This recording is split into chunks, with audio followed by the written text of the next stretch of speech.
আপনি কি ওই মাকড়সার জাল দেখতে পাচ্ছেন? মাকড়সারা ভীষণ পরিশ্রম করে এটা তৈরি করে, নিজের শরীরের রস দিয়ে এই জাল বোনে। আপনি কি এটার উদ্দেশ্য জানেন?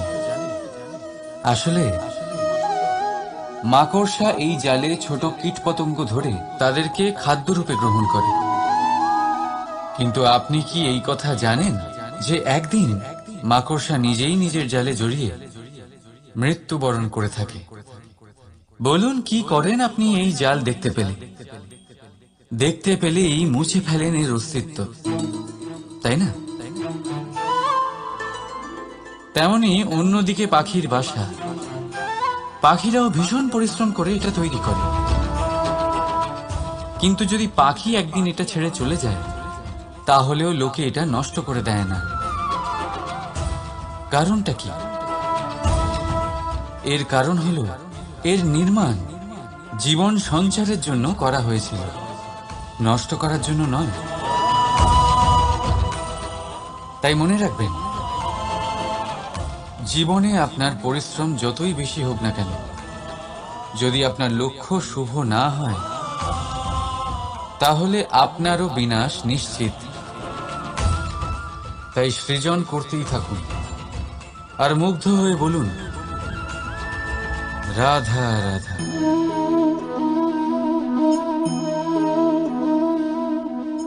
আপনার কি মনে হয় আমি কি করছি? আপনি বলবেন আমি প্রদীপ জ্বালাচ্ছি। সঠিক। কিন্তু প্রশ্ন হচ্ছে যে আমি কি আপনাকে বলেছি যে একে প্রদীপ বলা হয়? না। এই প্রদীপ কি নিজেই নিজের পরিচয় আপনাকে দিয়েছে? না। তাহলে আপনি কি করে জানলেন যে একে প্রদীপ বলা হয়? উত্তর হচ্ছে প্রকাশ, যে স্বয়ং জ্বলে অন্ধকারের মধ্যে সংসারকে পথ দেখায়, সেটাই প্রদীপ। যা নিরাশার মাঝে আশার আলো প্রদর্শন করে, সেটাই প্রদীপ। অপর দিকে আছে সাপ, যাকে না দেখেও তার ফনার আওয়াজ শুনেই লোকে ভয় পেয়ে যায়। তার মানে ব্যক্তির পরিচয় তার কর্মের দ্বারা পাওয়া যায়। তাই আপনার এটা বলার প্রয়োজন নেই যে আপনার পরিচয় কি।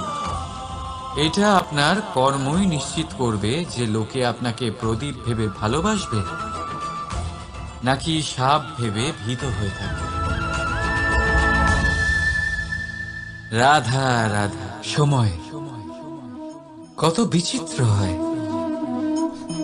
সময় আমাদের পক্ষে থাকলে আমরা নিজেদের রাজা মনে করে নিই, আর সেই সময় যদি বিপক্ষে চলে যায়, তাহলে নিঃস্ব হতে সময় লাগে না। তাই মানুষের একটা অভ্যেস আছে, খারাপ সময়ের জন্য কিছু সঞ্চয় করা। আত্মীয়, বন্ধু খারাপ সময় পাশ থেকে সরে যায়। যশ, মান প্রতিকূল সময় চিরস্থায়ী হয় না। তাই মানুষ মনে করে অর্থ সঞ্চয় করাই শ্রেয়। অর্থের কোনো হৃদয় নেই যা সময়ের সাথে পরিবর্তিত হবে। সংসার বলে সর্বদা অর্থ সঞ্চয় করতে থাকুন।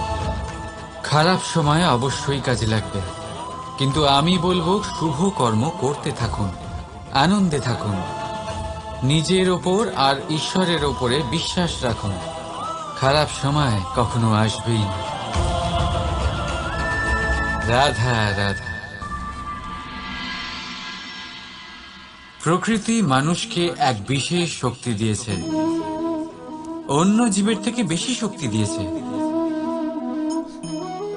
স্মরণ শক্তি। এই শক্তি মানুষকে অন্য জীবের থেকে ভিন্ন করে, ইতিহাস রচনা করার প্রেরণা দেয়, জ্ঞানকে বংশানুক্রমে এগিয়েও নিয়ে যায়। আর যারা ভুলে যান, অধিকাংশ সময় তারা উপহাস আর দয়ার পাত্র হয়ে যান।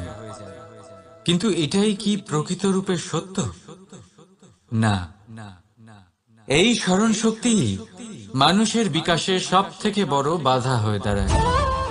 তার মনকে দূষিত করে দেয়। খারাপ অভিজ্ঞতা, কারোর করা বিশ্বাসঘাতকতা, কারোর কটাক্ষ বেশিরভাগ মানুষই ভুলতে পারেন না, আর তারপর প্রতিশোধ নিতে উদ্যত হন। প্রথমে সময় নষ্ট করেন প্রতিশোধের প্রস্তুতিতে, আর তারপর সময় নষ্ট করেন প্রতিশোধ নেওয়ার সুযোগ খুঁজতে। যদি সন্তুষ্টি পেতে চান, যদি জীবনে আনন্দ পেতে চান, তাহলে স্মরণ শক্তির সদ্ব্যবহার করুন। নিজের স্মরণ শক্তিকে চালনা করুন শুধুমাত্র ভালো কথা আর ভালো স্মৃতির দিকে। জীবনে আনন্দ পাবেন। রাধা রাধা। মানুষ নিজের পরিবারের জন্য কত কিছুই না করে, দিন রাত পরিশ্রম করতে থাকে যাতে তার পরিবারের প্রয়োজন পূরণের জন্য অর্থ রোজগার করতে পারে। কিন্তু শুধু অর্থ রোজগার করাটাই কি যথেষ্ট? আপনি বলবেন, হ্যাঁ নিশ্চয়ই, অর্থ দিয়ে সব কিছু পাওয়া যায়, বিদ্যা পাওয়া যায়, বাড়ি পাওয়া যায়, ওষুধ পাওয়া যায়, আর কত কিছুই না পাওয়া যায়। এইসব একটা পর্যায় পর্যন্ত সঠিক, কিন্তু একটু মন দিয়ে ভেবে দেখুন, যখন কোনো শিশু অসুস্থ হয়ে পড়ে তখন সে ওই তিক্ত ওষুধ কেন খেয়ে নেয়? এই জন্য কারণ ওর পিতা সেই ওষুধ অর্থ দিয়ে কিনেছে? না, বরং এই জন্য কারণ তার পিতা যে তার সামনে দাঁড়িয়ে, তার উপরে তার বিশ্বাস আছে। বিশ্বাস আছে যে উনি তার কিচ্ছু হতে দেবেন না। এই বিশ্বাস, এই সংস্কার, এই শিক্ষা কখনো অর্থ দিয়ে পাওয়া যায় না। এটা পাওয়া যায় সেই সময় থেকে যা মাতা পিতা তাদের সন্তানের সাথে কাটিয়েছেন। তাই জীবনে অর্থ অবশ্যই উপার্জন করুন, কিন্তু নিজের পরিবারকেও সময় দিন, আনন্দ পাবে। রাধা রাধা। বিরোধিতা এমন এক শব্দ যা শুনে আমরা সবাই ভয় পেতে থাকি। যদি কেউ আমাদের বিরোধিতা করে তা আমাদের সহ্য হয় না। আমরাও কারোর বিরোধিতা করে কোনো শত্রুতা করতে চাই না। এই ধরনের ভাবনা আমাদের মনে আসতেই থাকে। কিন্তু বিরোধিতা, এই শব্দ আপনার শান্তির জন্য, আপনার সুখের জন্য কতটা গুরুত্বপূর্ণ তা আপনারা জানেন না। তাই যদি কাল এসে কেউ আপনার বিরোধিতা করে, তখন সবার আগে নিজেকে যাচাই করুন। আপনি কি ভুল করেছেন? আপনার দোষ কি? নিজের মধ্যে কি ত্রুটি আছে সেটা বোঝার চেষ্টা করুন। নিজেকে সংশোধন করার চেষ্টা করুন, তারপর দেখুন বিরোধিতার এই আগুন আপনাকে স্বর্ণ থেকে কুন্দন বানিয়ে তুলবে। বলা হয় এই সংসারে খারাপ বেড়েই চলেছে, কিন্তু তার কারণ এ নয় যে খারাপ মানুষ বেড়ে চলেছে। তার কারণ হলো যে ভালো মানুষ, যাদের ভালো চিন্তা, ভালো বিচারধারা আছে, তারা খারাপের বিরোধিতা করতে পারে না। যদি আপনার সম্মুখে কোনো খারাপ কর্ম হয়, তাহলে তার বিরোধিতা করতে সংকোচ করবেন না, কারণ বিরোধিতার এই আগুন মন্দকে পিছুপা হতে অবশ্যই বাধ্য করে। রাধা রাধা। জীবনে আপনি এরকম মানুষও দেখবেন যারা এটা বলে, ভাবে, নিজেকেও বলে যে উনি সেই এমন ব্যক্তি যার মতো আমি হতে চাই। ঠিক আছে, কারোর থেকে প্রেরণা নেওয়াটা কোনো ভুল নয়, কিন্তু কখনো কখনো এই প্রেরণা গুরুত্বহীন হয়ে যায়, আর আমরা শুরু করে দিই সেই ব্যক্তিকে নকল করতে। এখানেই থেমে যায় আমাদের উন্নতি। এবারে দেখুন, সংসারে শত কোটি রঙের ফুল আছে, কিন্তু তারা কখনো একে অপরকে নকল করে না। নকল করে না তাদের রং, নকল করে না তাদের সুগন্ধ। তাহলে আমরা করি কেন? প্রতিটা ব্যক্তির মধ্যে কোনো না কোনো প্রতিভা অবশ্যই থাকে, যা ফুটিয়ে তোলার সঠিক সময়ও আমাদের কাছে থাকে। কিন্তু সেই মানুষ সেই প্রতিভা নির্মাণ করার পরিবর্তে সময় নষ্ট করে অন্য কারোর মতো হওয়ার জন্য, কাউকে নকল করার জন্য। এটা করবেন না। সময়কে ব্যবহার করুন নিজের অস্তিত্ব নির্মাণ করার জন্য। কারণ কারোর ছায়া হওয়ার থেকে ভালো আপনি কারোর জন্য প্রেরণা হয়ে উঠুন। রাধা রাধা। আমরা সকলে পাথুরে রাস্তা এড়িয়ে চলি, কারণ এই পথের পাথর আমাদের যাত্রা আরো কঠিন করে তোলে, আমাদের পা আহত করে দেয়। কিন্তু একটা গুরুত্বপূর্ণ কথা আমরা ভুলেই যাই, এই কঠিন পথই না শুধু আমাদেরকে নিজেদের দুর্বলতার সাথে পরিচয় করায়, বরং আমাদের শক্ত হওয়ার প্রেরণাও দিতে থাকে। সময়ের সাথে ঠিক এমনটাই হতে থাকে। সবাই ভালো সময়ের অপেক্ষা করতে থাকেন, ভালো সময়ের জন্য পরিশ্রম করেন, তার জন্যই চিন্তা করেন। কিন্তু ভুলে যান যে ভালো সময় বহুবার আমাদের বিবেক নষ্ট করে দেয়। সেখানেই খারাপ সময় আমাদের বুদ্ধিকে সঠিক পথে চালিত করে। রাধা রাধা। ঘোড়াকে যতই প্রশিক্ষণ প্রদান করুন, তার মুখে লাগাম তো পরাতেই হবে। একজন ভালো চালক সেই ঘোড়ার লাগাম মাঝে মাঝে টেনে ধরে, তাকে সঠিক পথে চালিত করতে, যাতে সেই ঘোড়া দিগ্ভ্রান্ত না হয়। এবার একটু ভাবুন, ঠিক এরকমই হয় আমাদের মন। যদি এটা বিবেকের লাগাম দিয়ে মাঝে মাঝে আমরা টেনে না ধরি, তাহলে আমাদের এই মন দিগ্ভ্রান্ত হতে পারে। আর যদি আপনি আপনার লক্ষ্যে পৌঁছতে চান, তখন মনের এই লাগাম মাঝে মাঝে আপনাকে অবশ্যই টেনে ধরতে হবে। কারণ বিবেকের এই পথ প্রদর্শনই আপনাকে ভালোভাবে আপনার লক্ষ্যে পৌঁছে দেবে। মনে রাখবেন, আর আমার সাথে ভালোবেসে বলবেন, রাধা রাধা। আপনি কখনো জাঁতা কল দেখেছেন? তাতে গম পেশা হয়। গমকে এমন ভাবে পেশা হয় যাতে আমরা তা খেতে পারি, জীবিত থাকতে পারি।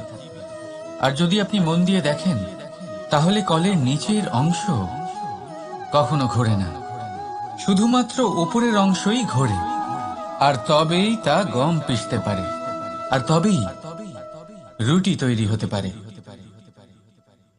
কিন্তু ভেবে দেখুন, যদি কলের দুটো অংশই ঘুরতে থাকে, তাহলে কি হবে? তা গম পেশার বদলে একে অপরকে পিষে নিজেদের অস্তিত্ব শেষ করে দেবে। তাই জীবনে কোনো কাজ যখন মন আর মস্তিষ্ক মিশিয়ে করা হয়, তখনই তা সম্পন্ন হয়। কিন্তু যখন বিষয় হলো ভক্তির, তখন মস্তিষ্কের যুক্তির মৌন থাকা প্রয়োজন। আর যখন বিষয় হলো কর্ম আর ন্যায়, তখন মনের আবেগের মৌন থাকা প্রয়োজন। তাই মন আর মস্তিষ্কের এই সম্মিলনে সতর্ক থাকবেন। একসাথে অবশ্যই চলবে, কিন্তু একে অপরের বাধা যেন না হয়ে দাঁড়ায়। রাধা রাধা। আমি একটা এমন শব্দ যার অনেকগুলি মানে হয়, যার আসল অর্থ হল অহং। যদি আপনি কথা বলেন সৃষ্টির নির্মাণ নিয়ে, তাহলে আমি ব্রহ্মদেব হয়ে সৃষ্টির নির্মাণ করবে। যদি আপনি কথা বলেন প্রলয়ের, তাহলে সেই আমি মহাদেব হয়ে বিনাশ করবে। এই আমি সঙ্গতিপূর্ণ, কিন্তু শুধু ততক্ষণ যতক্ষণ আপনি এটা সবার সাথে ভাগ করছেন। কিন্তু আমরা বহুবার এর মানে বুঝতে পারি না।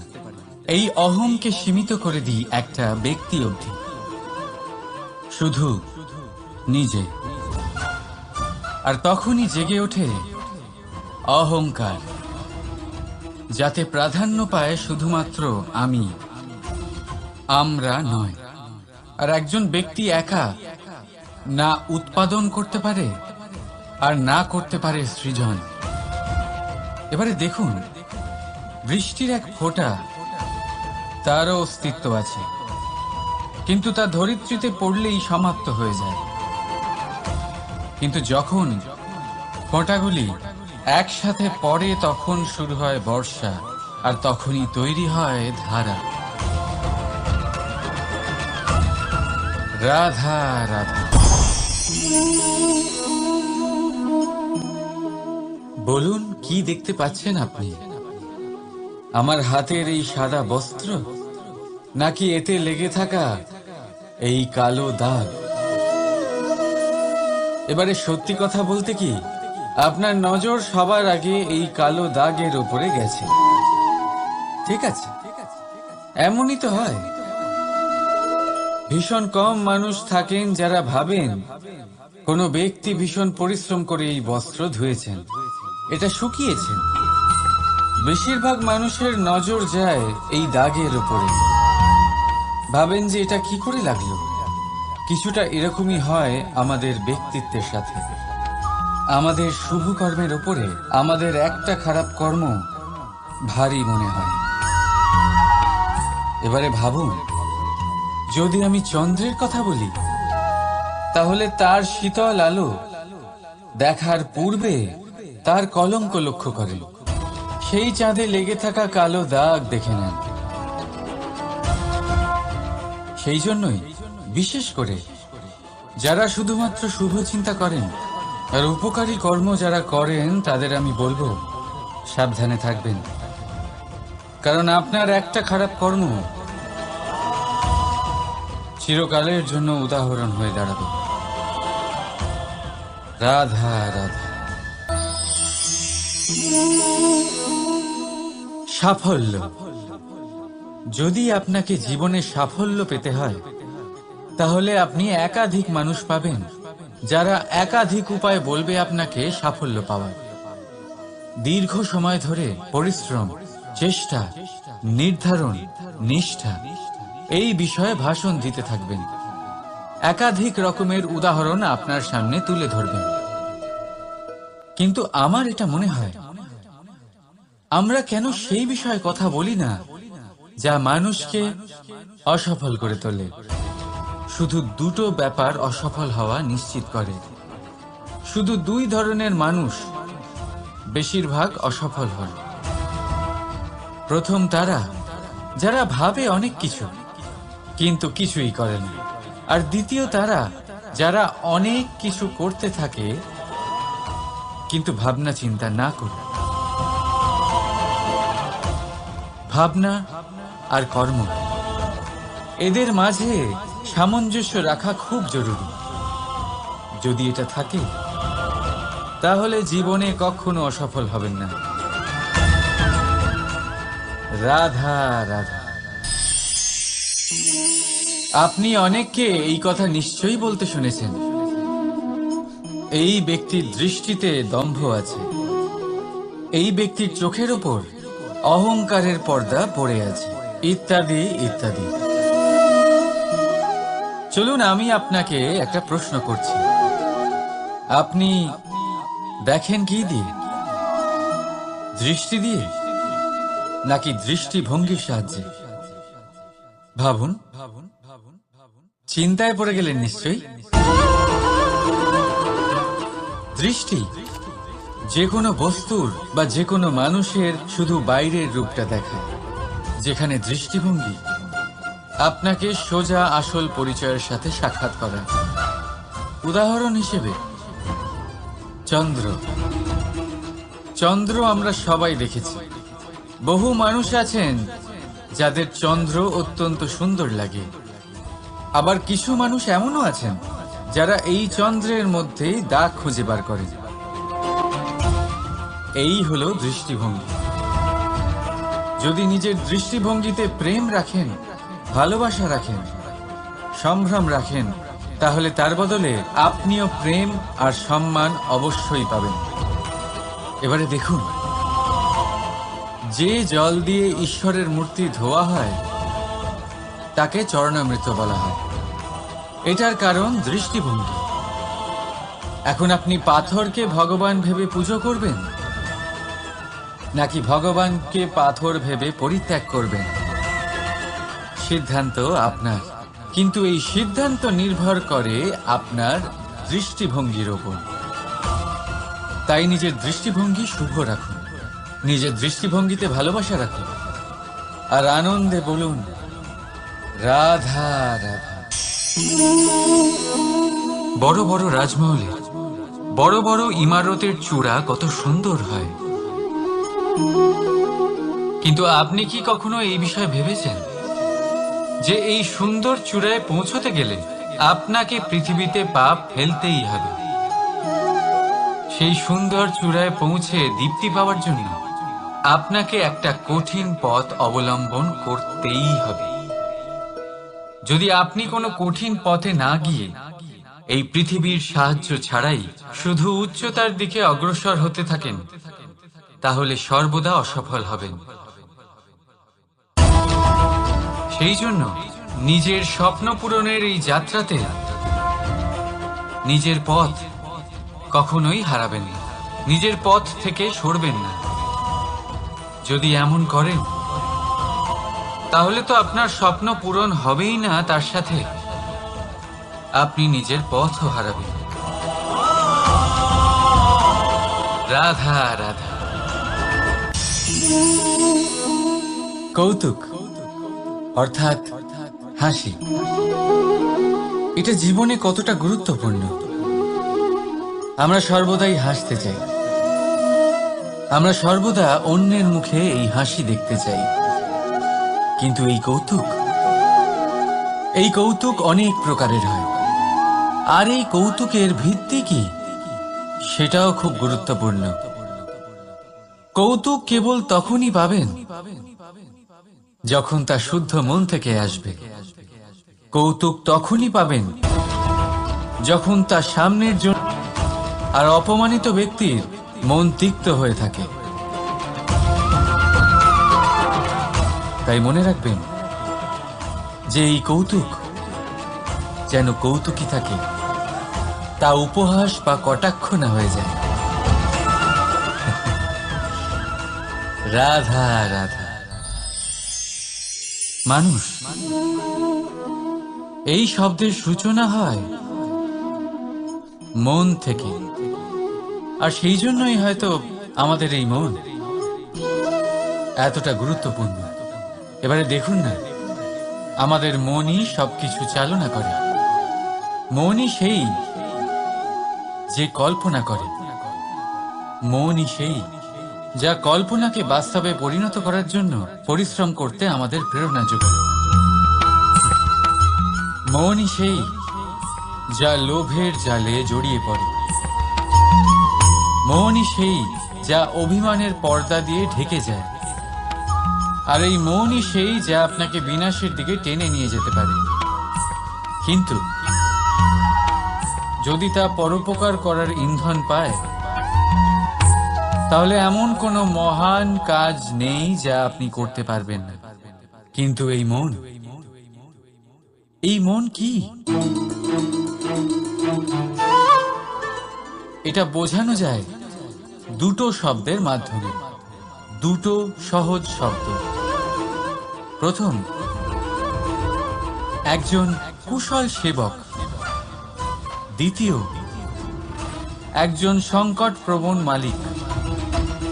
যদি আপনার এই মন আপনার নিয়ন্ত্রণে থাকে, তাহলে সে হলো আপনার সেবক। তাই আপনার অস্তিত্ব আছে। কিন্তু যদি আপনার মন আপনার কর্মের ওপরে নিয়ন্ত্রণ করে, তাহলে এই মন আপনার মালিক, আর তখন আপনার বিনাশ নিশ্চিত।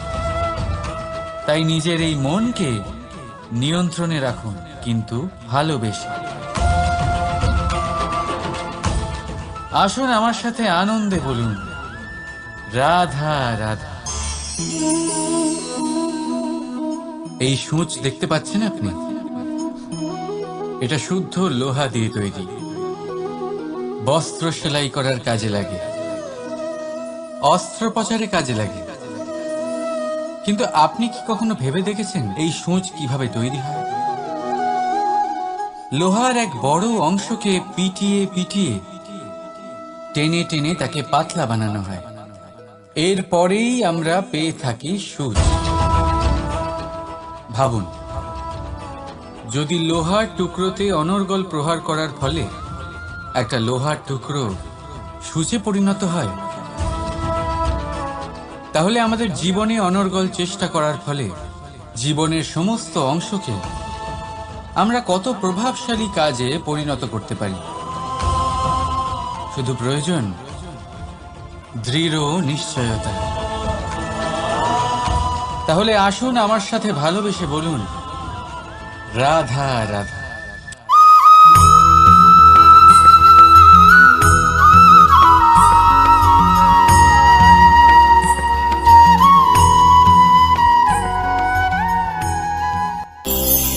পাপ এবং পুণ্য, এই দুই হলো সংসারের এমন দুই বিন্দু যাকে কেন্দ্র করে এই সংসারের চক্র ঘুরতে থাকে। আমরা যদি কোনো কর্ম বিচার করি, হয় পুণ্য নয় পাপের দৃষ্টিভঙ্গি দিয়ে, এটা হয় পুণ্য না হলে পাপ। কিন্তু এই পাপ এবং পুণ্য এই দুই নির্ভর করে প্রত্যেক মানুষের উপর, তার চিন্তাধারা, তার পরিস্থিতির উপর। ধরুন এমন একজন মানুষ যিনি অনেক দিন ধরে বনে পথ হারিয়েছেন, অনেকদিন হয়তো উনি কোনো খাবার খাননি। এবার এমন পরিস্থিতি চলে এসছে যে এবার যদি উনি খাবার না খান তাহলে হয়তো জীবিতই থাকবেন না। আর এমন অবস্থায় ওনার সামনে যদি কোনো প্রাণী আসে, তাহলে তাকে শিকার করা এটা কিন্তু তার কাছে পাপ নয়, এটা তো জীবিত থাকার একমাত্র উপায়। এটা তার কাছে পুণ্য সম। আর যদি আমি এমন একজন ব্যক্তির কথা বলি যিনি সরল, যিনি একটি সুখী, শান্ত, সুরক্ষিত জীবনযাপন করছেন, তার কাছে কিন্তু এটা পাপ। এইরকমই এই সংসারে ভিন্ন ভিন্ন পরিভাষা আছে পাপ এবং পুণ্যের। তার মধ্যে যদি আমি আপনাকে একটি সরল পরিভাষা দিই, সেটা হলো, জীবনে যখনই কোনো কর্ম করবেন সেটা নিয়ে একটু ভেবে দেখুন যে এই যে কাজটা আমি করছি তার ফলে এই যে অন্য মানুষেরা আছেন এই সংসারে, তারা কি দুঃখ পাবেন? যদি তারা দুঃখ পান তাহলে সেটা পাপ। যদি আপনি এমন কোনো কর্ম করেন যার ফলে অন্যরা প্রসন্নতা লাভ করেন, তাদের মুখে হাসি ফুটে ওঠে, যদি তারা প্রেরিত হন, জীবনে সামনে এগোতে পারেন, তাদের বিকাশ হয়, তাহলে এটা হলো পুণ্য। তাই জীবনে সবসময় পুণ্য করতে থাকুন আর আমার সাথে ভালোবেসে বলুন, রাধা রাধা। বনস্পতি ফলনের জন্য আমাদের কিসের প্রয়োজন পড়ে? একটু ধরিত্রীর, একটু পরিশ্রমের, আর একটা বীজের। এবার যদি মানুষের কথা বলি, তাহলে এখানে ধরিত্রী হলো মানুষের এই জীবন, যেখানে মানুষ নিজের ইচ্ছের ফল ফুল ফলন করতে চায়। পরিশ্রম হলো আমাদের কর্ম, আর বীজ হলো আমাদের নির্বাচন। আমাদের বেছে নিতে হবে যে আমরা কি বপন করব, আম নাকি ফণি মনসা। এর মধ্যে আমরা কি পেতে চাই? রসালো ফলের ফলন চাই নাকি কাঁটার ফলন চাই, তা আমাদের উপর নির্ভরশীল।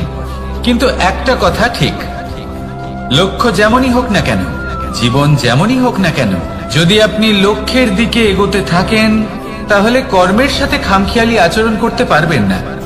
যদি আপনি এমন করেন তাহলে এটা আপনাকে একটা অনুচিত লক্ষ্যে পৌঁছে দেবে, সেটা কিন্তু নিশ্চিত। সবসময় এটা মনে রাখবেন, কর্মের সাথে খামখেয়ালি হবেন, অর্থাৎ কর্মফলও আপনার সাথে খামখেয়ালি হবে। তাহলে নিষ্ঠার সাথে কর্ম করতে থাকুন আর নিজের লক্ষ্যকে প্রাপ্ত করুন। আর আমার সাথে ভালোবেসে বলুন, রাধা রাধা। অগ্নি, চতুর্থ তত্ত্ব, সব থেকে বেশি গুরুত্বপূর্ণ কিন্তু তার থেকেও বেশি ভয়াবহ। কখনো অগ্নিকে নিয়ন্ত্রিত রূপে উনুনে জ্বলতে দেখেছেন? এই অগ্নি আমাদের খাবার বানাতে সাহায্য করে। যা আমাদের শক্তি প্রদান করে। কিন্তু এই অগ্নি যখন বিচলিত হয়ে, অনিয়ন্ত্রিত হয়ে কোন বনের আগুন হয়ে ওঠে, তখন মহা বিনাশ ঘটে যায়। আপনারই অন্তরের ঊর্জা হলো এই অগ্নি। এটা আপনার শক্তিও, আপনার ক্রোধ। একে ব্যবহার কিভাবে করবেন তা আপনারই হাতে। যদি কোনো ব্যক্তি নিজের অন্তরের এই ঊর্জাকে ব্যবহার করেন শক্তির রূপে, তাহলে সে বিকাশ ঘটাতে পারে, নির্মাণ ঘটাতে পারে। কিন্তু যদি কোনো ব্যক্তি তার অন্তরের ঊর্জাকে বিধ্বংসী অস্ত্র বানিয়ে ফেলেন, তাহলে নিশ্চিত রূপে মহা বিনাশ ঘটতে পারে, যাতে বিনাশ তারও অবশ্যই হবে। অনেক বছর পূর্বে এমনই এক আগুনের দ্বারা এই সুন্দর পৃথিবীর নির্মাণ হয়েছিল। আর অনেক বছর পূর্বে এমন এক আগুনেই সমস্ত জীব এবং সংসার বিলুপ্ত হয়ে গেছিল। এবার আপনি আপনার অন্তরের ঊর্জা দ্বারা বিনাশ ঘটাতে চান নাকি নির্মাণ ঘটাতে চান, সেই সিদ্ধান্ত আপনারই। আসুন আমার সাথে ভালোবেসে বলুন, রাধা রাধা। কখনো কখনো এমন হয়, আমরা আমাদের বাড়ির উঠোনে বীজ বপন করি, আর তা বিকশিত হয় একটা সুন্দর বৃক্ষে। তার শাখাগুলি প্রতিবেশীর বাড়ি পর্যন্ত পৌঁছয়। ফলের বর্ষণ প্রতিবেশীর বাড়িতেও হয়ে থাকে। আর আমরা ভাবি গাছ আমরা উৎপন্ন করব, আর ফল খাবেন আপনারা। এই কেমন কথা হলো? আপনাকে এই কথা বুঝতে হবে যে এসব হলো ভৌতিক বস্তু, সাংসারিক বস্তু। কখনো নিজের বাড়ির বাগানে ভালোবাসার গাছ বপন করে দেখুন।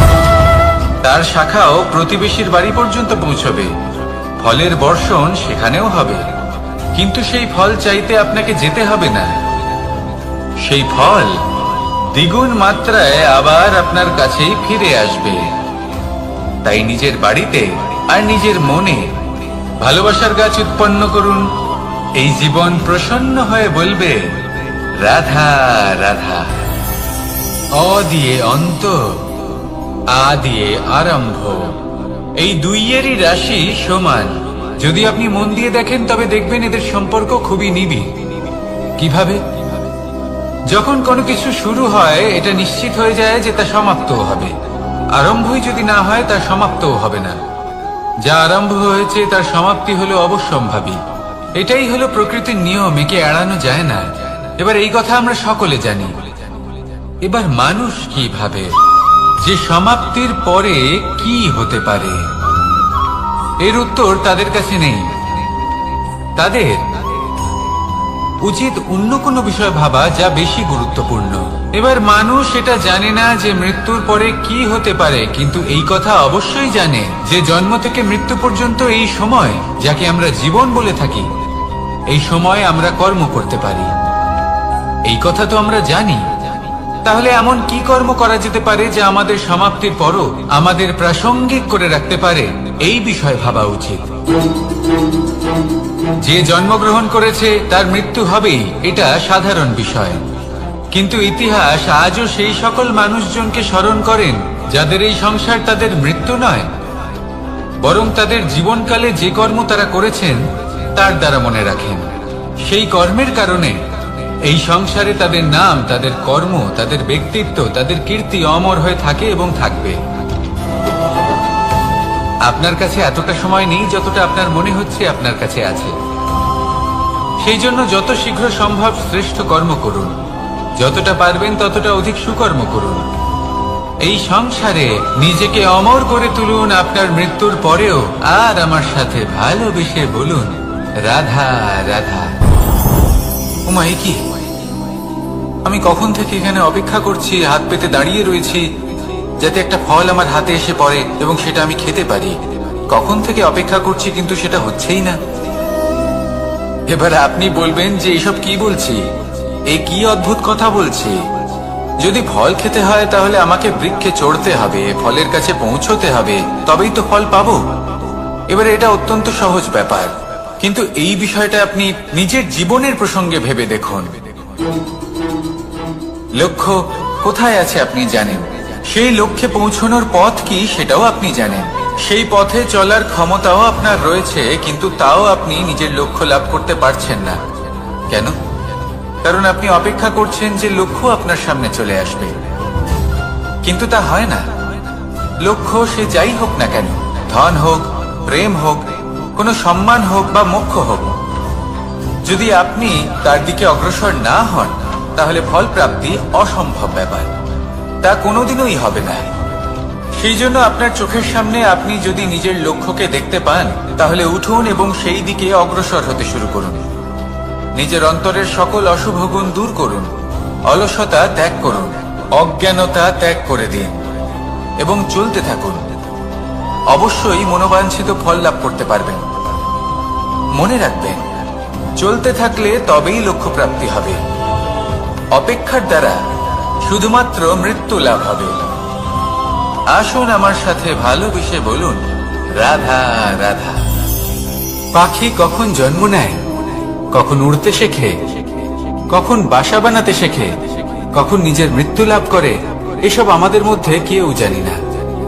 কিন্তু পাখি একটা কথা খুব ভালো করে জানে, যে এই সংসারেও যা কিছুই করুক না কেন, এই সংসারের ওকে নিয়ে কিচ্ছু যায় আসে না। এবার আমরা কি করি? কোনো কাজ করার আগে আমরা এটা ভাবি যে এই সংসার যদি আমাকে দেখে ফেলে তাহলে কে জানে এই সংসার কি ভাববে, আমার প্রতিচ্ছবি কেমন তৈরি হবে কে জানে, কে জানে কি হবে আদি ইত্যাদি। এই সব ভাবনায় আমরা মগ্ন হয়ে যাই। কিছুটা এমন ভাবে মগ্ন হই যে বর্তমানের কর্মের এই জীবনের যাত্রাপথে সেই সময়ের আনন্দ উপভোগ করতে ভুলে যাই। এবার দেখুন একটা পাখি কি করে, ওর কর্ম হলো গান গেয়ে চলা। ওই পাখি গেয়ে চলে, কেউ ওর গান শুনুক বা না শুনুক, কেউ আদৌ শুনছে কিনা সেই বিষয়টা নিয়ে সেই পাখির কিছুই যায় আসে না। সেই পাখি নিজের কর্ম করতে থাকে।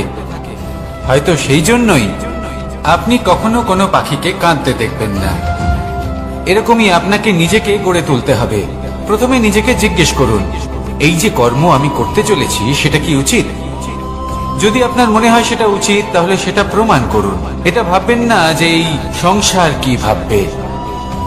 আসুন আর আমার সাথে ভালোবেসে বলুন, রাধা। বনের মধ্যে যদি আপনি কোনো বিষাক্ত সাপ দেখেন তাহলে কি করবেন? আপনি তখনই তার থেকে দূরে পালাতে চেষ্টা করবেন। আর এটা কেন করবেন? নিজের রক্ষার্থে। এই কথা আমি নয় মেনে নিলাম, কিন্তু নিজের জীবনে এটা করেন না কেন? আপনি যেখানেই যান, যে স্থানেই যান না কেন, প্রত্যেক সময় প্রত্যেক মুহূর্তে এমন বিষাক্ত সাপ আপনি অবশ্যই খুঁজে পাবেন।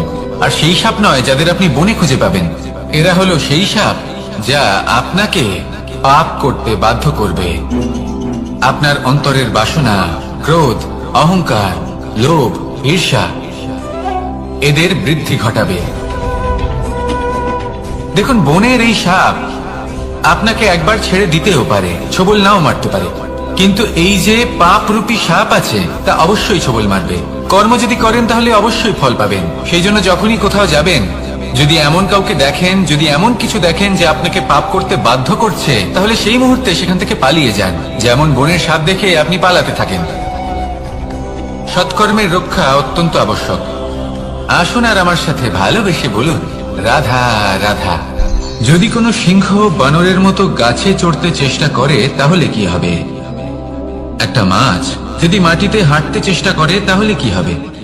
তারা বিফলই হবে। কিন্তু এরকম কেন হয়?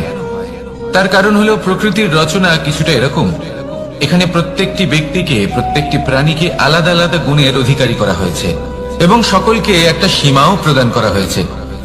এবার এই যে বৃক্ষ, পশু, পাখি, এদের মধ্যে সেই ক্ষমতাই নেই যে এরা নিজেদের যাচাই করতে পারবে, নিজেদের সীমাগুলো বুঝতে পারবে, নিজেদের সদ্গুণগুলো চিনতে পারবে। এরা সেটা করতে পারবে না।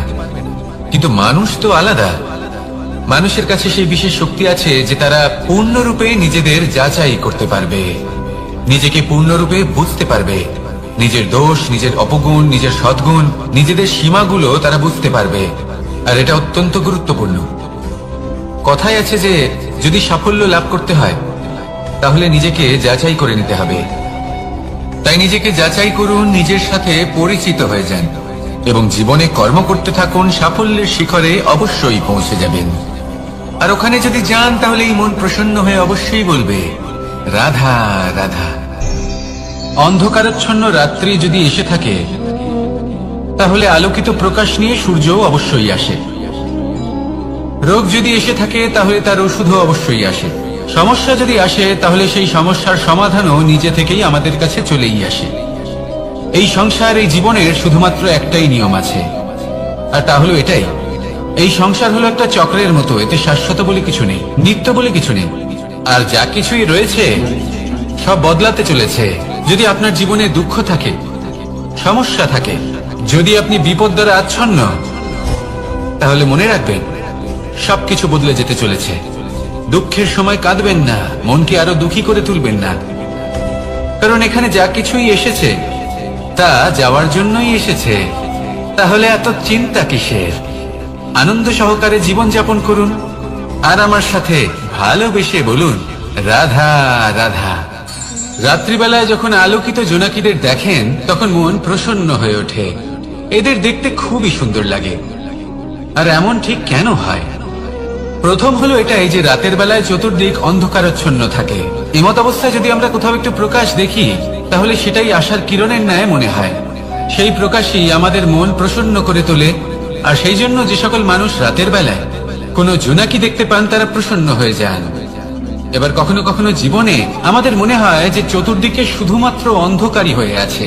প্রত্যেকেরই তা কখনো মনে হয়। আর তখনই আমাদের নিরাশ হলে চলবে না, আমাদের দুঃখী হলে চলবে না।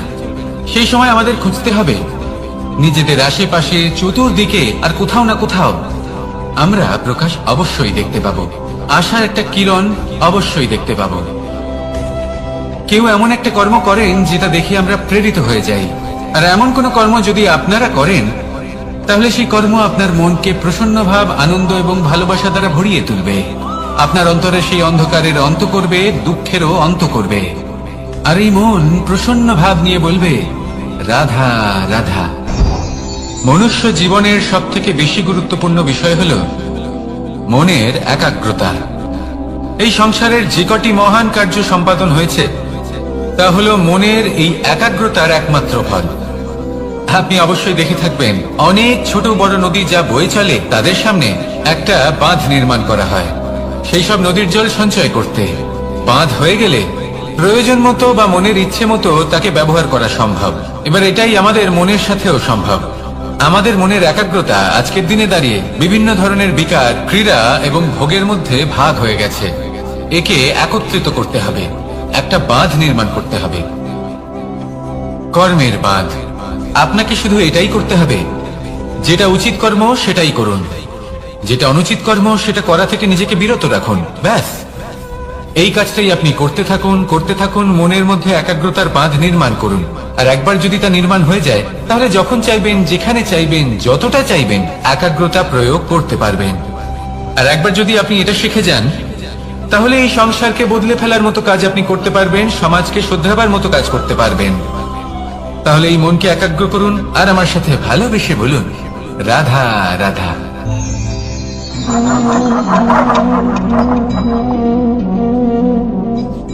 কোন ব্যক্তিকে নিশ্চয়ই দেখেছেন যিনি নিজে কাঠ কাটার এই কাজে নিপুণ এবং অভিজ্ঞ। এবার আপনারা দেখবেন যে তার মনোযোগ সমস্ত কাঠের ওপর থাকে না, তার মনোযোগ থাকে শুধুমাত্র একটা কাঠের ছোট্ট একটি অংশের উপর, যেখান থেকে তার টুকরো করা হচ্ছে। কিন্তু সেটা উনি কেন করেন? যদি এটা উনি না করেন, তাহলে সেই কাঠ সঠিক পদ্ধতি এবং তাড়াতাড়ি কাটা যাবে না। জীবনেও তাই হয়ে থাকে। আপনি হয়তো কোনো লক্ষ্য স্থির করেছেন, বা পথ নির্বাচন করেছেন, বা কাজ স্থির করেছেন, যেটা আপনি করেই ছাড়বেন। তাহলে নিজের সম্পূর্ণ মনোযোগ শুধুমাত্র তার উপর কেন্দ্রীভূত করুন। যদি আপনার মন এদিক ওদিক তাকাতে থাকে, অস্থির হয়ে পড়ে, বিচলিত হয়ে পড়ে, যদি তা হয়ে থাকে, তাহলে আপনি অবশ্যই অসফল হবেন। তাই কর্মঠ থাকুন, নিরন্তর কর্ম করতে থাকুন এবং পূর্ণ মনোযোগ দিয়ে নিজের কাজ করুন। নিজের পথে অগ্রসর হন বা নিজের লক্ষ্য প্রাপ্ত করতে চেষ্টা করুন। তারপর দেখুন কি হয়, কিভাবে উচিত পথে এবং তীব্র গতিতে আপনার লক্ষ্য আপনার কাছেই পৌঁছে যায়। আর আপনার এই মন প্রসন্ন হয়ে বলে রাধা রাধা। কখনো কোনো নদীকে দেখেছেন? একই আকার, একই স্থান, শুধু প্রবাহিত হতে থাকে। এর মধ্যে কখনো কোনো অপদ্রব্য ফেলে দেখুন, দেখবেন সেটা বেশিক্ষণ সেখানে থাকে না।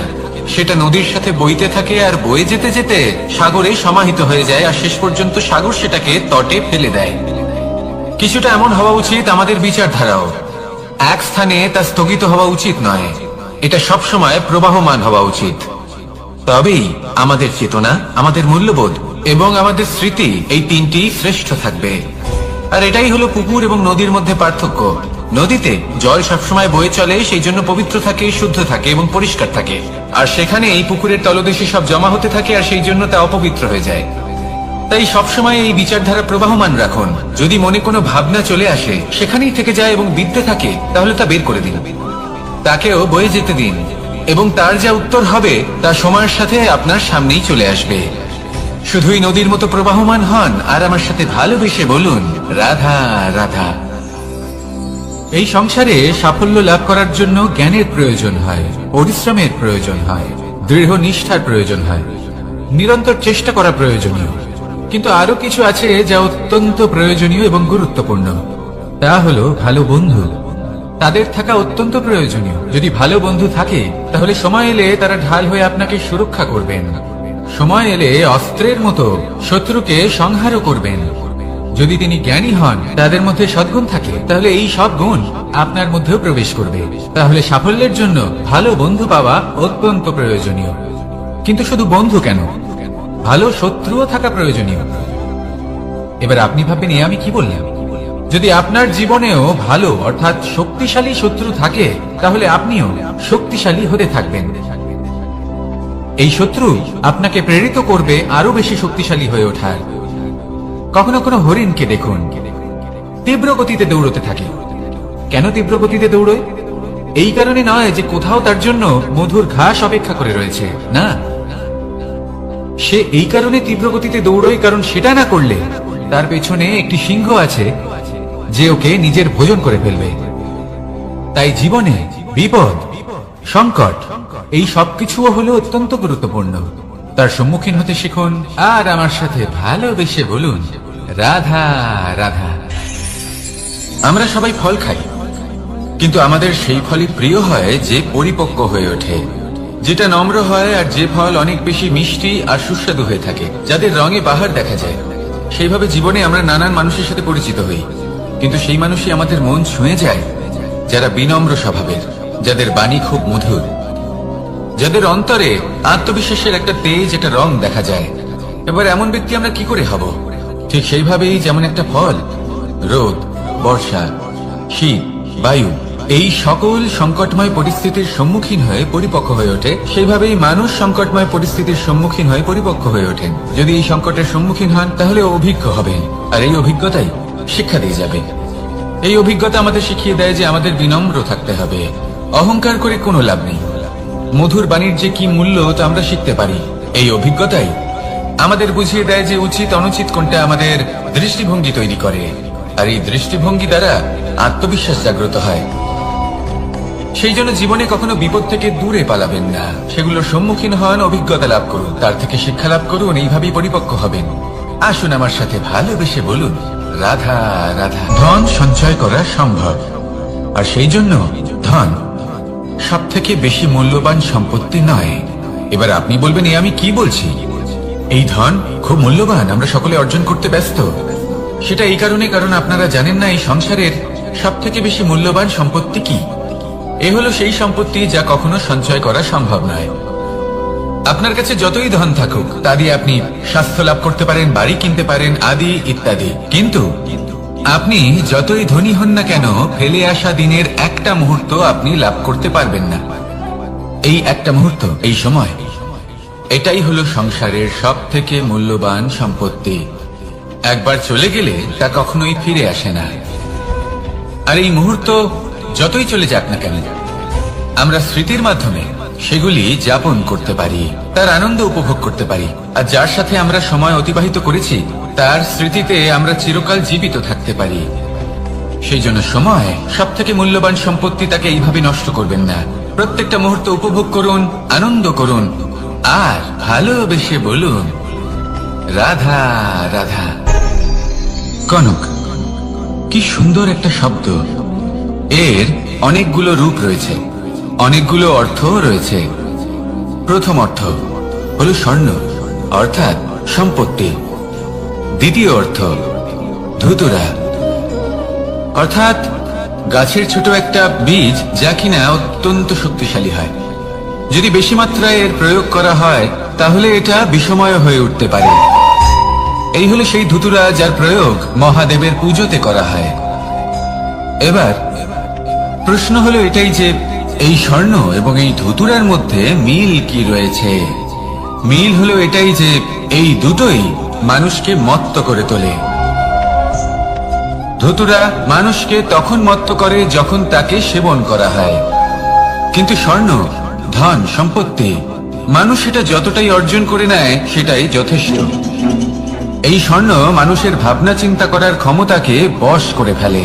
মানুষ সম্পত্তির লোভে মত্ত হয়ে ওঠে, কারণ যে যত চমৎকারী, যতটা অমূল্য হয় তাকে সামলানো কিন্তু ততটাই কঠিন, তাই না? তাই মনে রাখবেন, ধন, স্বর্ণ, সম্পত্তি এগুলো ধুতুরার থেকেও অনেক বেশি বিষাক্ত হতে পারে। তাই এর উপর আত্মসংযমের একটা কবচ পরিয়ে রাখবেন এবং বিবেকের শক্তির সাথে এগুলো প্রয়োগ করুন, তবেই কল্যাণ হবে। আসুন আমার সাথে ভালোবেসে বলুন, রাধা রাধা। আমার কাছে যশোদা মা যেমন, আমার কাছে দেবকী মা যেমন, আমার কাছে ঠিক তেমনই হলেন গোমাতা। এবার ভেবে দেখার বিষয় হলো এটা যে এই সংসারে অসংখ্য প্রাণী আছে। একজন গাইকে একজন মায়ের মর্যাদা কেন দেওয়া হয়? তাহলে এর অনেকগুলো কারণ আছে। এই গাই অর্থাৎ গোমাতা, এনারা হলেন অত্যন্ত শান্ত, শান্তি প্রিয়, কখনো কারোর কোনো ক্ষতি করতেই পারেন না। গোমাতা যে দুধ নিজের বাছুরকে পান করান সেই দুধই আমাদেরও দেন। সেই দুধ পান করে আমরা শক্তি লাভ করি। এই দুধ থেকে আমরা মাখন, ঘি, পায়েস এইসব সুস্বাদু খাবার লাভ করি। গোমাতার গোবর আমাদের জ্বালানি হিসেবে সাহায্য করে, যার ফলে খুব কম সংখ্যক কাঠ ব্যবহার করা যায় এবং বেশিরভাগ জঙ্গল সুরক্ষিত থাকে। গোমাতার গোমূত্র সেটাও আমাদের কাছে লাভজনক। এর দ্বারা আমরা অনেক রোগ থেকে মুক্তি লাভ করতে পারি। গোমাতা যখন একটি বাছুরকে জন্ম দেন তখন সেই বড় হয়ে আমাদের ক্ষেত কর্ষণ করে। সেই জন্য গাইকেও জীবনে মায়ের মর্যাদা দেবেন। যতটা সম্ভব তাকে সেবা করুন এবং ভালোবেসে তাকে পালন করুন। এই মন নিজে থেকেই প্রসন্ন হয়ে বলবে, রাধা রাধা। মধু কারই না পছন্দ বলুন তো? অত্যন্ত সুস্বাদু হয় এই মধু, মিষ্টি খেতে হয় এবং তা শক্তিও প্রদান করে। এবং প্রত্যেকটি মিষ্টি পদার্থের মতোই এতেও খুব তাড়াতাড়ি পিঁপড়ে ধরে যায়। অন্যদিকে যদি নুনকে দেখি তাহলে বছরের পর বছর রাখলেও এতে পিঁপড়ে ধরে না। এবার যদি কথা বলি বন্ধুত্বের, তাহলে বন্ধুত্ব নুনের মতো হওয়া উচিত, মধুর মতো নয়। যারা সামনে এলে শুধুমাত্র মধুর মধুর কথা বলবে, পরে এতে পিঁপড়ে ধরে যাবে, এটা নুনের মতো হওয়া উচিত। প্রকৃত বন্ধু হলো সে যে সময় এলে পরে আপনার সামনে আপনার প্রকৃত সত্য তুলে ধরবে, তা সে যতই কঠিন হোক না কেন। আপনার দোষ, আপনার অপগুণ, আপনার খামতি আপনাকে বলতে পারবে, যাতে আপনি সেগুলো শুনে মেনে নিয়ে তারপর নিজেকে শুধরোতে পারেন। এটাই হলো প্রকৃত বন্ধুত্ব। কখনো নিজের জীবনের আশেপাশে মন দিয়ে দেখবেন, অনেক সময় এমন মানুষ থাকেন, অনেক বন্ধু থাকেন যাদের দেখে আমাদের মনে হয় যে এনারা খুব কঠোর, এনাদের কথা খুব কটু। কিন্তু বেশিরভাগ এমন মানুষের মনটা যদি বুঝতে পারেন তাহলে দেখবেন তাতে কোনো মালিন্য নেই। এনাদের মন অত্যন্ত পবিত্র হয়। যদি আপনার জীবনেও এমন কোনো ব্যক্তি থেকে থাকে, এমন বন্ধু থাকে, তাহলে তাদের আগলে রাখুন আর আমার সাথে ভালোবেসে বলুন, রাধা রাধা। যতক্ষণ আমরা এই সংসারে জীবিত ততক্ষণ আমাদের সাথে সবকিছু থাকে। আমাদের ধন, সুখ স্বাচ্ছন্দ্য, আমাদের মিত্রগণ, আমাদের পরিবার, এই সমাজ, এই সবকিছু আমাদের সাথে থাকে। যেদিন আমরা এই সংসারকে ত্যাগ করব, এদের মধ্যে কেউ আমাদের সাথে যাবে না। না ধন, না স্বাচ্ছন্দ্য, না সম্পত্তি। এই সকল মানুষ, এই সমাজ, এরা শুধুমাত্রই শ্মশান পর্যন্ত আমাদের সাথে থাকতে পারবেন। তারপরে যদি আমাদের সাথে কিছু যেতে পারে তাহলে তা শুধুই আমাদের ধর্ম। আর এই সংসারে আমরা নিজেদের যে সুনাম রেখে যাই সেটা সম্ভব শুধুমাত্র কর্মের দ্বারা। সেই জন্য সংসারে যতদিন পর্যন্ত জীবিত আছেন, যদি কিছু অর্জন করতে চান তাহলে ধর্ম অর্জন করুন, ধর্মের বিষয়ে স্পষ্টতা অর্জন করুন এবং কর্ম অর্জন করুন। এটাই হবে আপনার অতীত এবং এটাই হবে আপনার ভবিষ্যৎ, এবং এটাই সকলকে প্রেরণা প্রদান করবে। আসুন আমার সাথে ভালোবেসে বলুন, রাধা রাধা। এই পরিবার হলো আমাদের জীবনের একটা অমূল্য সম্পদ, অমূল্য এক আশ্রয়, যা এই সংসারে হয়তো কোথাও আপনি পাবেন না। তাই একে আগলে রাখুন। পরিবার সেই গাছ। আসুন আমার সাথে ভালোবেসে বলুন, আর সেই গাছ। আসুন আমার সাথে ভালোবেসে বলুন, রাধা রাধা। অনেক সময় আমরা জীবনে অনেক মানুষকে এমন বলতে শুনে থাকি যে আমি অসফল হয়েছি কারণ আমার সময় ভালো যাচ্ছিল না। আমি এই জিনিসটা লাভ করতে চাইছিলাম কিন্তু করতে পারলাম না কারণ আমার সময়টা ভালো যাচ্ছিল না। আমি আমার জীবনে ওই মহান কাজটা করতে চাইছিলাম কিন্তু করতে পারলাম না। কেন? কারণ আমার সময়টা ভালো যাচ্ছিল না। কিন্তু যে মুহূর্তে ভালো সময় আমার জীবনে আসবে, আমি সব কিছু প্রাপ্ত করব। এমন প্রায় প্রত্যেকেই বলেন। আসুন একটা কথা বোঝা যাক। একজন মালিকে দেখুন, সে প্রত্যেক দিন গাছের সেবা করে, তাকে জল দেয়, তার যত্ন আত্তি করে। কেন? প্রত্যেক দিন সেই গাছ ফল দেয় না। সঠিক সময় এলে তবেই সেই গাছ ফল দেয়, কিন্তু প্রত্যেক দিন মালি তার সেবা করে, তাকে যত্ন করে। শুধুমাত্র তখন করে না যখন সেই গাছ ফল দিতে সক্ষম। আর যদি মালি গাছের যত্ন প্রতিদিন না করে, তাহলে হয়তো সেই গাছ ফল দিতেই পারবে না। এটাই হলো আমাদের জন্য একটা শিক্ষা। যখন সময় আমাদের জন্য অপেক্ষা করে না, তখন আপনি সময়ের জন্য কেন অপেক্ষা করছেন? ভালো সময়ের জন্য অপেক্ষা করবেন না। ভালো এবং শুভ কর্ম দ্বারা ভালো সময়কে নিজের কাছে টেনে আনুন। নিরন্তর কর্ম করুন, পরিশ্রম করতে থাকুন। শুভ সময় আপনা থেকেই আপনার কাছে আসবে। আসুন আমার সাথে ভালোবেসে বলুন, রাধা রাধা। একে বালি বলুন, মাটি বলুন বা ধুলো বলুন, এ দিয়ে কত কিছু করা সম্ভব। এ দিয়ে আপনি নিজের বাসস্থান নির্মাণ করতে পারেন, প্রাচীর গড়ে তুলতে পারেন, অট্টালিকা নির্মাণ করতে পারেন। কিন্তু যদি এই বালিকে আপনি মুষ্টিবদ্ধ করে রাখতে চান, তাহলে তা হাত থেকে ফসকে যাবে। আপনি কখনোই একে মুষ্টিবদ্ধ করতে পারবেন না। এরকমই হয় আমাদের জীবন, আর এরকমই হয় সময়। এই মুষ্টিবদ্ধ করা বালির মতো। সময়কে আমরা বাধা দিতে পারবো না, আটকেও রাখতে পারবো না। এ হলো প্রবাহমান। জন্ম থেকে মৃত্যু পর্যন্ত এই যে সময়, তা খুবই সীমিত। আর এই সময় আমরা যেটাই করি তার দ্বারাই আমাদের মূল্য নির্ধারিত হয়। আর এই সংসার থেকে চলে যাওয়ার পরেও এই সংসার এই সব কর্মের জন্যই আমাদের মনে রাখে। তাই যদি আপনি এটা ভাবেন যে আজ যে কর্ম করার ছিল আমি না হয় কাল করে নেব, কাল আমার লক্ষ্যে পৌঁছানোর কথা ছিল আমি পরশু পৌঁছবো, না। এই সময় খুব মূল্যবান, একে নষ্ট করবেন না। এই সময়কে সদ্ব্যবহার করুন, মহান হবার পথে অগ্রসর হন। একে যদি মুষ্টিবদ্ধ করে রাখার চেষ্টা করেন, এই সময় থেমে থাকবে না।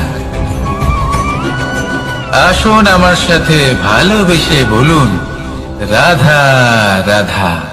আমাদের মনে যখন কোনো প্রশ্ন ওঠে, কোনো দ্বন্দ্ব জাগে, তখন আমরা যাই আমাদের গুরুর কাছে, আমাদের আরাধ্যের কাছে গিয়ে জিজ্ঞেস করি।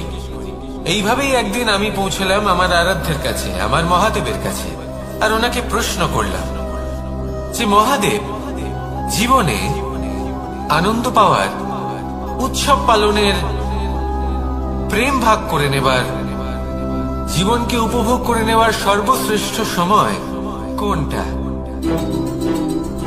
মহাদেব হাসলেন আর উনি বললেন, জীবনে উৎসব পালনের সব থেকে শ্রেষ্ঠ দিন হলো মৃত্যুর ঠিক আগের দিনটা। প্রেম ভাগ করে নেওয়ার সব থেকে শ্রেষ্ঠ মুহূর্ত হলো মৃত্যুর ঠিক আগের মুহূর্ত। জীবনকে উপভোগ করে নেওয়ার সর্বশ্রেষ্ঠ প্রহর হলো মৃত্যুর এক প্রহর পূর্বে। তখন আমি চমকে গেলাম। আমি বললাম, কিন্তু মহাদেব, মৃত্যু তো অনিশ্চিত, আমরা জানিও না কবে আমাদের মৃত্যু হবে। মহাদেব আবার হাসলেন।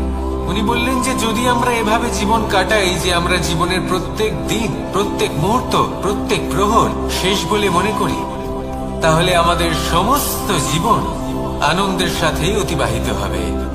কি বলেন?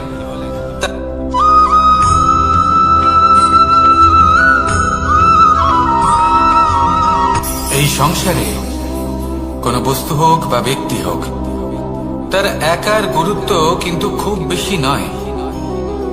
একটা উদাহরণ হিসেবে বৃষ্টির ফোঁটাকে ভেবে দেখুন। যদি একটি বৃষ্টির ফোঁটা হয় তাহলে তার খুব বেশি গুরুত্ব থাকে না, কিন্তু যখন সহস্র বৃষ্টির ফোঁটা মেঘের মধ্যে দিয়ে ঝরে পড়ে, তখন সেটা বর্ষার রূপ ধারণ করে। সেই বর্ষা যা এই প্রকৃতিকে শান্ত করে। সেইভাবেই পাথরের ছোট টুকরো, তার খুব বেশি গুরুত্ব থাকে না, কিন্তু যখন অসংখ্য পাথরের টুকরো একত্রিত হয় তখন তা পর্বতের আকার ধারণ করে। সেইভাবেই কিছু মানুষ যখন একত্রিত হন তখন তৈরি হয় পরিবার, কিছু পরিবার যখন একত্রিত হয় তখন তৈরি হয় সমাজ, যখন অনেক সংখ্যক সমাজ একত্রিত হয় তখন তৈরি হয় রাজ্য। এবার এই রাজ্যের সব থেকে গুরুত্বপূর্ণ ব্যক্তি হতে পারেন রাজা, কিন্তু তাও সেই রাজা একা কিছু করতে পারেন না। যুদ্ধ লড়ার সময় তারও নিজের সৈন্যদলকে প্রয়োজন পড়ে। কিন্তু এই সংসারে এমন একজন ব্যক্তি আছেন যিনি একাই সব কাজ করতে থাকেন, এবং সেই ব্যক্তি হলেন মা।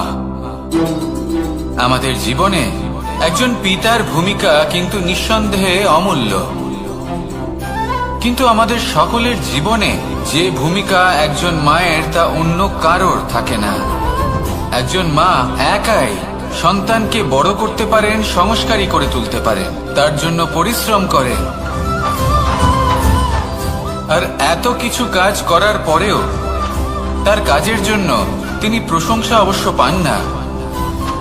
উল্টে যদি সেই সন্তান অনুচিত পথে চালিত হয়, অনুচিত কর্ম করে, তখন সেই মাকেই অপবাদের পাত্র হয়ে উঠতে হয়। আমাদের জীবনে মায়ের যোগদান কতটা সেটা বুঝুন। আপনাকে বড় করে তোলার জন্য উনি কতটা পরিশ্রম করেছেন সেটা বুঝুন। আজ থেকে, এখন থেকে, এই মুহূর্ত থেকে মাকে সম্মান করতে শিখুন। যখন সময় পাবেন, যখন সুযোগ হবে, তখন তার প্রশংসা করুন, ওনারও ভালো লাগবে। আর মায়ের এই মমতার জন্য, তার এই ভূমিকার জন্য আসুন সবাই মিলে আমরা তাকে প্রণাম করি, আর সকলে মিলে ভালোবেসে বলি, রাধা রাধা।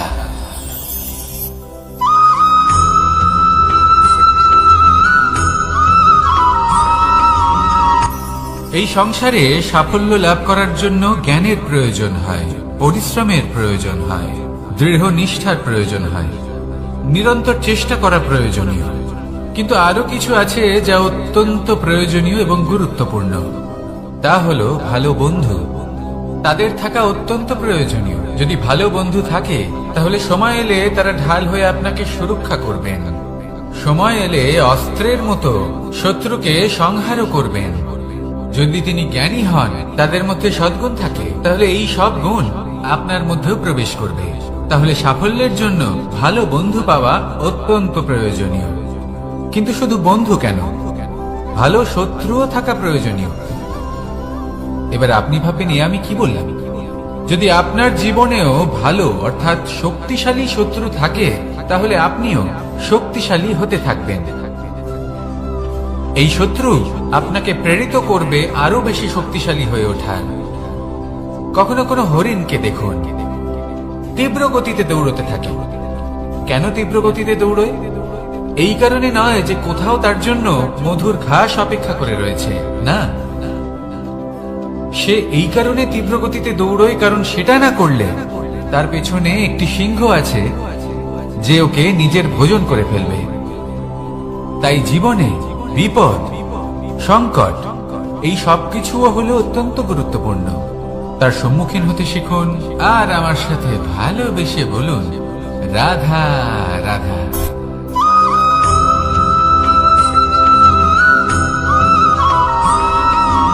কথায় আছে, প্রত্যেক পুত্র তার পিতার প্রতিচ্ছবি হয়, আর সমস্ত প্রতিচ্ছবি চায় যেন সে তার অস্তিত্ব প্রাপ্ত করতে পারে। পুত্র চায় সে যেন তার পিতার মতো হয়, বা কখনো কখনো তার থেকেও শ্রেষ্ঠ হয়। সেটা কোনো অনুচিত ব্যাপার নয়। অনুচিত তখন হয় যখন পুত্র নিজের পিতার মতো হবার স্বপ্ন পূরণ করতে গিয়ে বা তার থেকেও শ্রেষ্ঠ হওয়ার স্বপ্ন পূরণে অনুচিত পথের আশ্রয় নেয়। কারণ তারপরে সে তার পিতার গুণগুলি আত্মসাৎ করতে চায় না। সে শুধুই এটা চায় যে সংসারের চোখে যেন আমি শ্রেষ্ঠ প্রমাণিত হই। এটা অনুচিত। সংসারে এমন অনেক মানুষ আছেন যারা এই কারণে শ্রেষ্ঠ হওয়ার চেষ্টা করেন যাতে তার পরিবারের তার পিতার সম্মান বৃদ্ধি পায়। এমনও মানুষ থাকেন, আর এটাই হলো পার্থক্য উদ্দেশ্যের।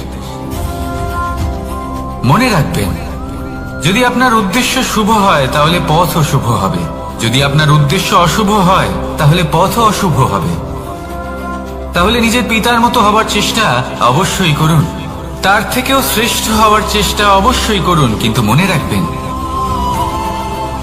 আপনার সংকল্প আর আপনার উদ্দেশ্য এই দুই শুভ হওয়া উচিত। তাহলে আসুন আর আমার সাথে ভালোবেসে বলুন, রাধা রাধা।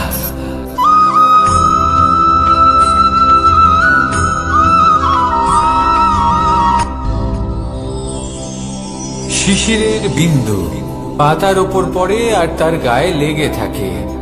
পাতা তাকে শুষে নিতে পারে না, আর শেষ পর্যন্ত সে ঝরে পড়ে যায়। অন্যদিকে রয়েছে মেঘ এবং চাতক। এদের মধ্যে অনেক দূরত্ব থাকে। মেঘ থাকে আকাশে আর চাতক থাকে ধরিত্রীতে।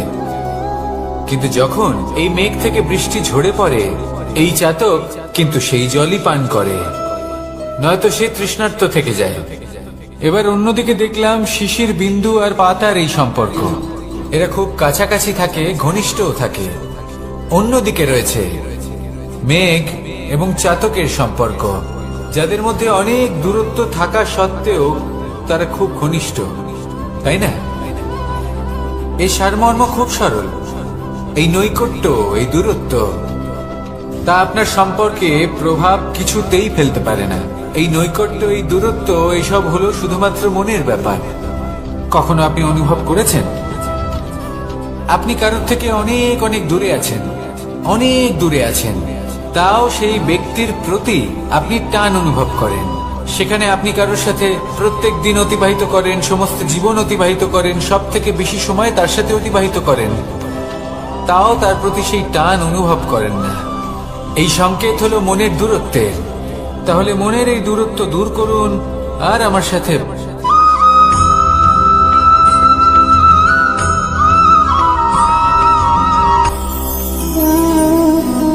শক্তি এক অত্যন্ত বিচিত্র বস্তু, বা বলতে পারেন অনুভূতি।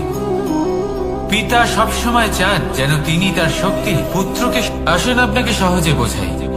যদি আপনি সুপাত্র হন আর আপনাকে শক্তি দেওয়া হয়, তাহলে আপনি সেই শক্তির গুরুত্ব বুঝবেন, কোথায় সেই শক্তি প্রয়োগ করা উচিত সেটা বুঝবেন।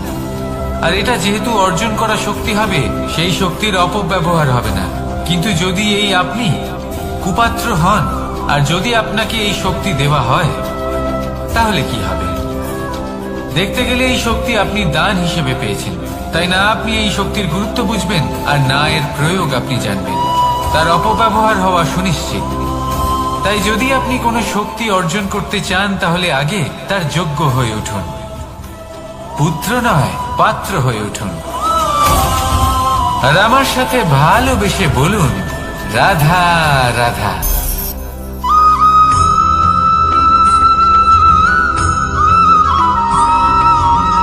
ভালো, শুধু ওনাদের কঠোর ব্যবহার দেখলে আমরা একটু ভয় পেয়ে যাই।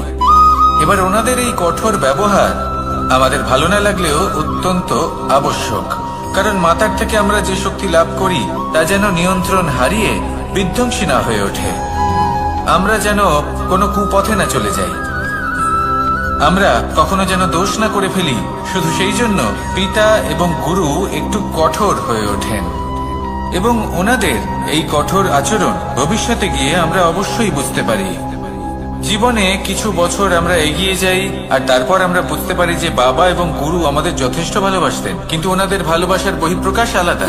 প্রয়োজনীয় হলো এটা দেখার, এটা বোঝার যে শুরু থেকে আমাদের প্রতি ওনাদের আচরণ কেমন ছিল। ওনাদের কঠোর হওয়ার পেছনে ওনাদের ভালোবাসাটা বোঝার চেষ্টা করুন, ওনাদের চিন্তাটা বোঝার চেষ্টা করুন, ওনাদের পথপ্রদর্শনের আড়ালে আপনার ভবিষ্যতের জন্য যে পরিকল্পনা ওনারা করেছেন সেটা বোঝার চেষ্টা করুন। তখন আপনারা বুঝতে পারবেন ওনাদের ভালোবাসাকে। আপনার মনের মধ্যে আপনা থেকেই ওনাদের প্রতি সম্মান জেগে উঠবে। নিজের পিতা এবং নিজের গুরু এই দুজনের প্রতি কৃতজ্ঞতা প্রকাশ করুন আর আমার সাথে ভালোবেসে বলুন, রাধা রাধা।